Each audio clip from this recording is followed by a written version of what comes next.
बहुत ऐतिहासिक।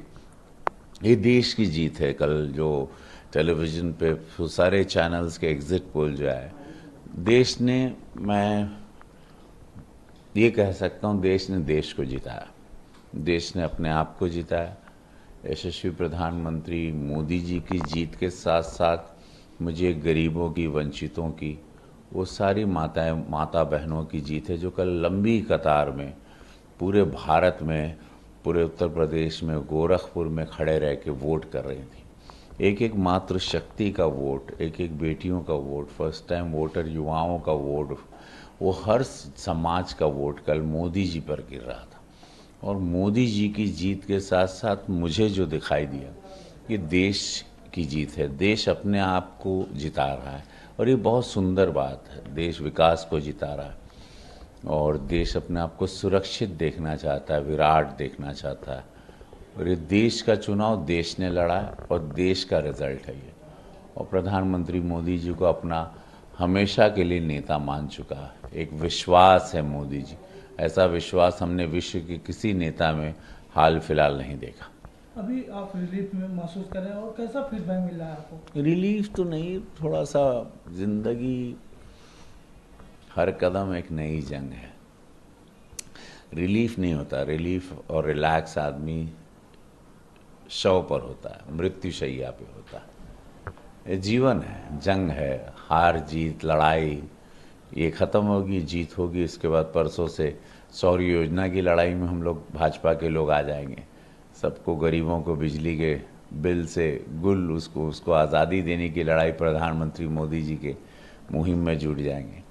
भाजपा 365 दिन ज़मीन पर रहती है। भाजपा का हर कार्यकर्ता, सांसद, हम लोग के लिए शायद 4 तारीख की एक शाम जीत का एक आनंद होगा। 5 से हम लोग अपने कार्य में फिर से लग जाएंगे और यही सुंदरता है। देखिए, ऐसा कुछ भी नहीं है। यहाँ जनता का चुनाव था, जनता लड़ रही थी। इंडिया गठबंधन के साथ साथ जनता भी लड़ रही थी। यहाँ जनता ने वोट किया और जनता जीत रही है। एग्जिट पोल कुछ भी दिखाए, उससे कोई फर्क नहीं पड़ता। ये मनोबल गिराते रहते हैं। ये ज़रूर ऐसी कोई ना कोई बातें करते हैं जिससे इनको लगता है कि कार्यकर्ता का मनोबल गिर जाएगा, लेकिन ऐसा कुछ नहीं है। हम सभी तैयार हैं और जीत की ओर अग्रसर है और इंडिया गठबंधन की सरकार बन रही है। चैनल की एग्जिट पोल की बात अलग करें, अगर आपके दिल के एग्जिट पोल की बात करें तो क्या चुनाव में क्या है? इंडिया गठबंधन की सरकार बन रही है और गोरखपुर में ऐतिहासिक जीत जनता की हो रही है। तो इस बार ऐतिहासिक जीत होगी? हाँ, बिल्कुल बिल्कुल होनी चाहिए। जनता अपने मुद्दों पर लड़ी है।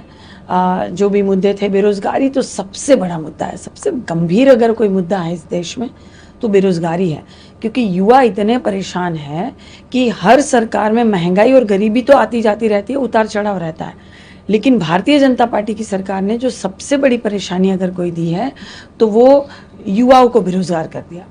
मैं देख रही हूँ भाई साहब, जिस तरह मैं चल रही थी, पैर टूटा था फिर भी चल रही थी, दवा खा के भी चल रही थी।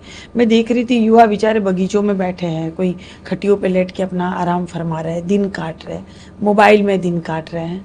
तो ये एक समय होता है, एक उम्र है, उनका सपना पूरा करने की उम्र है। उनके जो सुनहरे सपने जो उन्होंने देखा इतनी पढ़ाई लिखाई के बाद, इनकी डिग्री जहाँ यूज़ होती है वो उम्र है, लेकिन वो उम्र उनकी वेस्ट हो रही है। तो एकदम से जो बीजेपी ने सबसे ज़्यादा कर बेकार कर दिया तो युवा साथियों को बेकार किया। युवा अपने मुद्दों पर लड़े हैं, महिलाएं अपनी महंगाई के मुद्दों पर लड़ी हैं। जनता का चुनाव था, ये काजल निषाद का नाम था बस। तो 4 जून को रिजल्ट आने वाला है, कैसा रिजल्ट लग रहा है? बहुत शानदार रिजल्ट लग रहा है। इसमें एक और चीज़ है, 1 जून को मेरा जन्मदिन आता है, लेकिन जब जब हम कुंडली बनाते थे, जैसे हम किसी के पास कुंडली बनाते थे, किसी परमादरणीय पंडित जी के पास, कि कुंडली बनाइए, देखिए जरा क्या है जीवन में, क्या है, इससे संजय जी बनवा देते थे। तो वो ये हमेशा कहते थे कि कुंडली के हिसाब से काजल जी का जन्मदिन 4 तारीख को है।